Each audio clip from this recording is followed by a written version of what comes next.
నమస్కారం I witness news కి స్వాగతం. హెడ్లైన్స్ చూద్దాం. హైదరాబాద్ లో మరో ఐకానిక్ ప్లేస్ 4100 ఎకరాల్లో రాజీవ్ పార్క్, న్యూయార్క్ పార్క్ తరహాలో ఏర్పాటు. రేషన్ లబ్ధిదారులకు గుడ్ న్యూస్. వచ్చే ఏడాది నుంచి సన్నబియ్యం సబ్ కమిటీ కీలక నిర్ణయం. ఆంధ్రప్రదేశ్లో రైతులందరికీ ఉచిత పంటల బీమాపై కీలక నిర్ణయం. భారీ వర్షాలు వరదలకు కొట్టుకుపోయిన తుంగభద్ర నది డ్యాం గేటు. తెలంగాణలోని రైల్వే ప్రయాణికులకు రైల్వే శాఖ గుడ్ న్యూస్ చెప్పింది. రాష్ట్రంలో మరో రైల్వే లైన్ అందుబాటులోకి రానుంది. పశ్చిమ బెంగాల్లోని అసన్సోల్ నుంచి వరంగల్ వరకు 1316 కిలోమీటర్ల మేర రైల్వే కారిడార్ తలపెట్టిన సంగతి తెలిసిందే. అందులో భాగంగా మల్కాన్గిరి పాండురంగాపురం మధ్య నూతన రైల్వే మార్గం నిర్మించనున్నట్లు రైల్వే మంత్రి అశ్విని వైష్ణవ్ వెల్లడించారు. ఈ మేరకు శుక్రవారం కేంద్ర కేబినెట్ ఆమోదముద్ర వేసినట్లు ఆయన తెలిపారు. డబుల్ లైన్గా నిర్మించి ఈ ప్రాజెక్టుల అంచనా వ్యయం 7,382 కోట్లుగా కేంద్ర మంత్రి తెలిపారు. దక్షిణాదిలోని థర్మల్ పవర్ ప్లాంట్లకు బొగ్గు సరఫరా చేయడం, జార్ఖండ్, ఒడిశా, తెలంగాణ, ఛత్తీస్గఢ్ రాష్ట్రాల్లోని బొగ్గు గనుల నుంచి రైల్వే మార్గాలను కనెక్ట్ చేయడం ఈ ప్రాజెక్ట్ ముఖ్య లక్ష్యమని పేర్కొన్నారు. Asansol all the way to Warangal, so up north to down south. Asansol all the way to Warangal, Bilaspur, Gondia, Nagpur, Wardha and Warangal. That side one. Another one, Asansol, then coming to Rourkela, Junagadh, Jaipur, Malkangiri, Pandurangpuram, Bhadrachalam, all the way down to Warangal. ప్రపంచ సందర్శక నగరాల్లో హైదరాబాద్ ఒకటి. నగరంలో ఇప్పటికే అనేక పర్యాటక స్థలాలున్నాయి. కుతుబ్ షాహీల టీవీకి అద్దం పట్టే చార్మినార్, గోల్కొండ కోట సహా హుస్సేన్ సాగర్, అతి ఎత్తైన అంబేద్కర్ విగ్రహం, ఇలా చెప్పుకుంటూ పోతే చాలా సందర్శన స్థలాలే ఉన్నాయి. కాగా నగరాభివృద్ధిపై స్పెషల్ ఫోకస్ పెట్టిన రేవంత్ ప్రభుత్వం నగరంలో మరో ఐకానిక్ ప్రాజెక్టును పట్టాలెక్కించేందుకు సిద్ధమైంది. అమెరికాలోని న్యూయార్క్ సెంట్రల్ పార్క్ తరహాలో హైదరాబాద్ రాజీవ్ పార్క్ను అభివృద్ధి చేయాలని ముఖ్యమంత్రి రేవంత్ రెడ్డి నిర్ణయించారు. ఇందుకు అనువైన ప్రాంతం, స్థలం కోసం అధికారులు ఇప్పటికే కసరత్తులు మొదలుపెట్టారు. ఈ పార్కును 4100 ఎకరాల్లో అభివృద్ధి చేయాలని ప్రభుత్వం భావిస్తోంది. పార్కు చుట్టూ బిలియనీర్లు, ప్రముఖులు, కార్పొరేట్ ఆఫీసులు ఉండేలా డిజైన్ చేస్తున్నారు.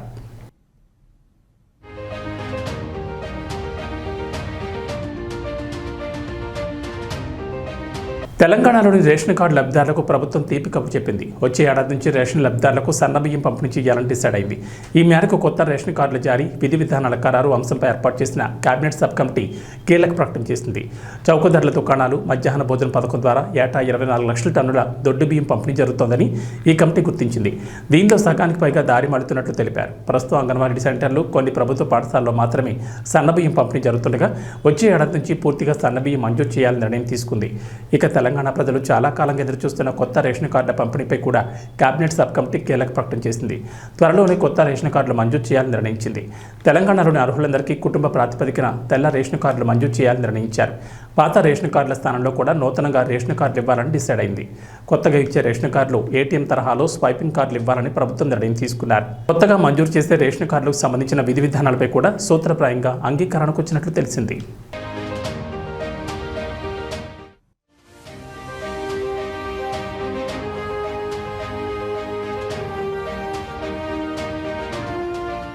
తెలంగాణ ప్రభుత్వంతో కలిసి పనిచేసేందుకు కాలిఫోర్నియాలోని ప్రపంచ ప్రఖ్యాత స్టాన్ఫోర్డ్ యూనివర్సిటీ ముందుకొచ్చింది. అమెరికా పర్యటనలో ఉన్న ముఖ్యమంత్రి రేవంత్ రెడ్డి, ఐటీ మంత్రి శ్రీధర్ బాబు, ఉన్నతాధికారుల బృందం శనివారం స్టాన్ఫోర్డ్ యూనివర్సిటీని సందర్శించింది. స్టాన్ఫోర్డ్ వైస్ సెంటర్ ఫర్ బయోడిజైన్ విభాగంలోని సీనియర్ ప్రతినిధులతో సమావేశమైంది. ఈ సందర్భంగా హెల్త్ కేర్ రంగంలో కొత్త ఆవిష్కరణలు, విద్య, నైపుణ్య అభివృద్ధి అంశాలపైనే ప్రధానంగా చర్చలు జరిగాయి. తెలంగాణలో ఏర్పాటు చేసే young India skill university, new life sciences యూనివర్సిటీలో భాగస్వామ్యం పంచుకోవాలని ప్రభుత్వం స్టాన్ఫోర్డ్ వారిని ఆహ్వానించింది.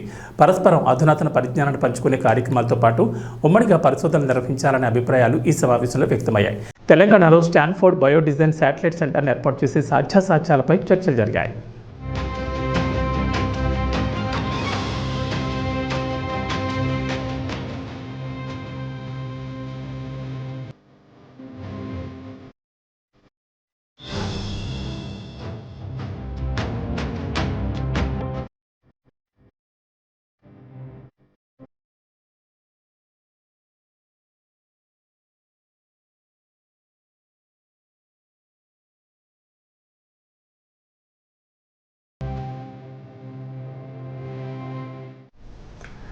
రాష్ట్రంలో అతి త్వరలోనే కొత్త రేషన్ కార్డుల జారీ ప్రక్రియ ప్రారంభం కానున్నట్లు ఇప్పటికే రాష్ట్ర పౌర సరఫరాల శాఖ మంత్రి నాదెండ్ల మనోహర్ చెప్పారు.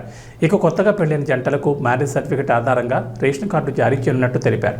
ఇక గతంలో అధికారంలో వైఎస్ జగన్మోహన్ రెడ్డి నేతృత్వంలోని వైసీపీ ప్రభుత్వం 2019 నుంచి 24 వరకు జారీ చేసిన రేషన్ కార్డులపై జగన్ ఫోటోను ముద్రించి వైసీపీ రంగులు కనిపించింది. అయితే జగన్ బొమ్మ వైసీపీ రంగులు తొలగించి రాష్ట్ర వ్యాప్తంగా కొత్త రేషన్ కార్డులను పంపిణీ చేయాలని ఇప్పటికే ప్రభుత్వం నిర్ణయించింది. ఈ క్రమంలోనే కొత్త రేషన్ కార్డులకు సంబంధించిన డిజైన్లను అధికారులు పరిశీలిస్తున్నారు. ఇక ఆంధ్రప్రదేశ్లో ప్రస్తుతం 1.48 కోట్ల రేషన్ కార్డులు ఉన్నాయి. ఇందులో ఆహార భద్రత చట్టం కింద కేంద్ర ప్రభుత్వం 89 లక్షల రేషన్ కార్డులకు నిత్యావసర సరుకులు అందిస్తోంది. మిగిలిన కార్డులకు రేషన్ ఖర్చును రాష్ట్ర ప్రభుత్వం భరిస్తూ వస్తోంది.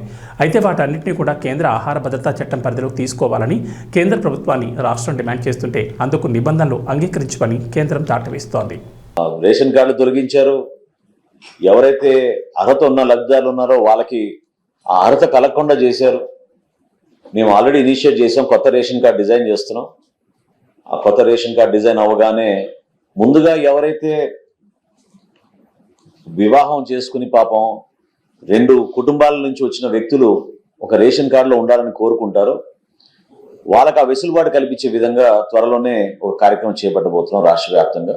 సో కొత్త రేషన్ కార్డులు జారీ డెఫినెట్గా చేస్తాం. వీటితో పాటు మీకు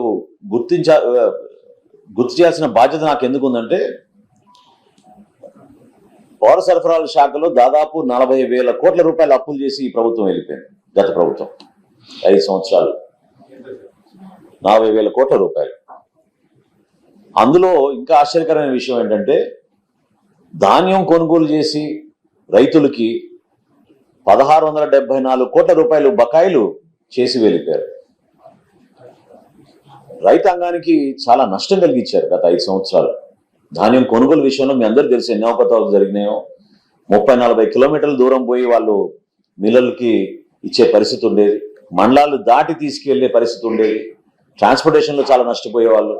కనీసం గన్నీ బ్యాగులు కూడా వాళ్ళు ప్రొవైడ్ చేయలేని పరిస్థితి మనందరం చూసాం. సో ఆ మార్పులను తీసుకొస్తున్నాం.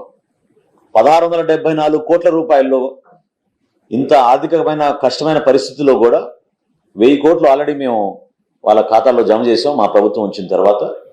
ఇంకొక 674 కోట్ల రూపాయలు సోమవారం రాష్ట్ర వ్యాప్తంగా ఆ రైతాంగానికి అందే విధంగా రూపాయి కూడా బకాయి లేకుండా పౌర సరఫరాల శాఖ నుంచి ఆ కార్యక్రమం చేయబట్టబోతున్నాం. దానికి నిజంగా మన ముఖ్యమంత్రి గారు చంద్రబాబు నాయుడు గారు, అదేవిధంగా ఉప ముఖ్యమంత్రి గారు పవన్ కళ్యాణ్ గారు చూపించిన చొరవతోటి రైతాంగానికి ఎక్కడ కూడా ఇబ్బంది కలగకుండా ఒక బాధ్యతతోటి మేము అనేక సంస్థలతో మాట్లాడి ప్రభుత్వం పైన ఎక్కువ భారం పడకుండా రైతాంగాన్ని మాత్రం నిలబెట్టాలి.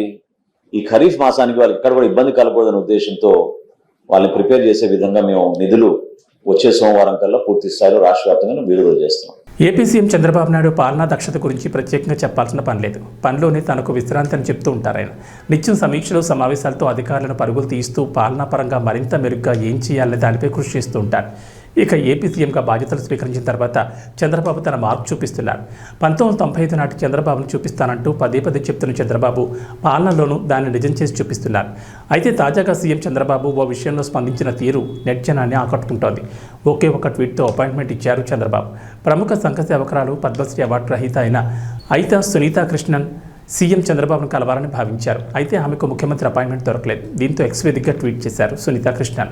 చంద్రబాబు సార్, మీ అపాయింట్మెంట్ తీసుకోవడానికి భిన్నమైన మార్గాన్ని ఎంచుకున్నా.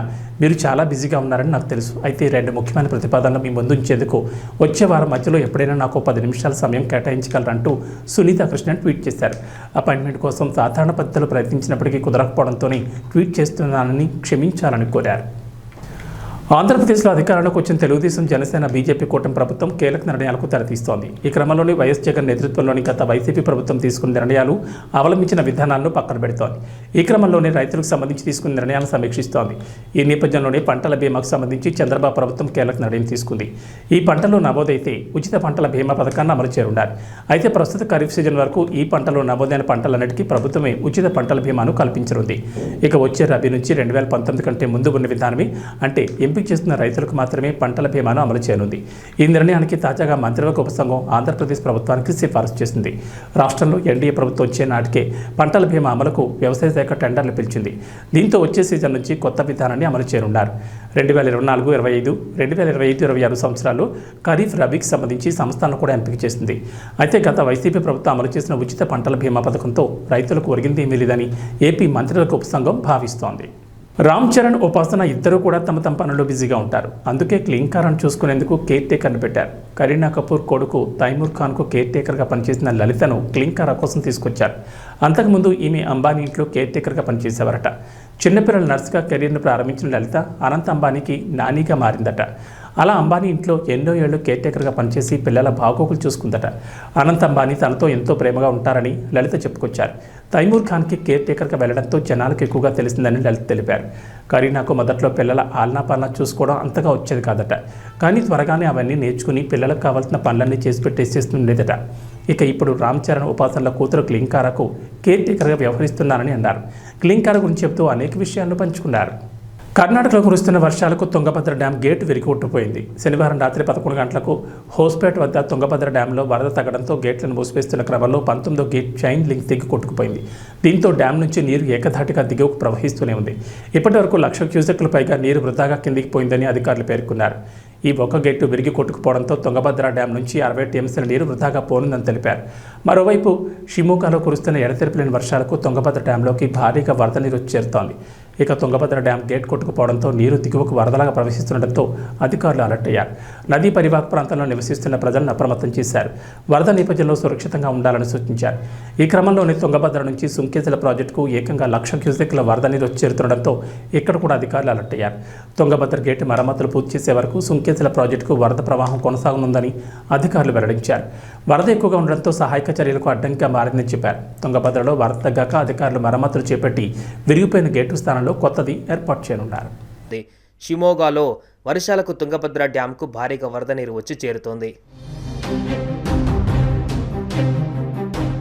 తుంగభద్ర నుంచి సుంకేసుల ప్రాజెక్టుకు 1,00,000 క్యూసెక్కుల వరద వచ్చి చేరుతోంది. నది పరివాహక ప్రాంతాల ప్రజలు అప్రమత్తంగా ఉండాలని అధికారులు సూచనలు చేశారు. గేటు మరమ్మతులు చేసే వరకు సుంకేసులకు వరద ప్రవాహం కొనసాగనుంది. వరద ఎక్కువగా ఉండడంతో సహాయక చర్యలకు ఆటంకంగా మారింది. తుంగభద్రలో వరద తగ్గాక అధికారులు మరమ్మతులు చేపట్టనున్నారు. మరోవైపు తుంగభద్ర డ్యాం గేటు కొట్టుకుపోవడంపైన ఏపీ సీఎం చంద్రబాబు ఆరా తీశారు. రాష్ట్ర జలవనరుల శాఖ మంత్రి నిమ్మల రామానాయుడుతో మాట్లాడి వివరాలు తెలుసుకున్నారు. ఉమ్మడి కర్నూలు జిల్లాలో లోతట్టు ప్రాంతాల ప్రజలను అప్రమత్తం చేయాలని సీఎం ఆదేశించారు.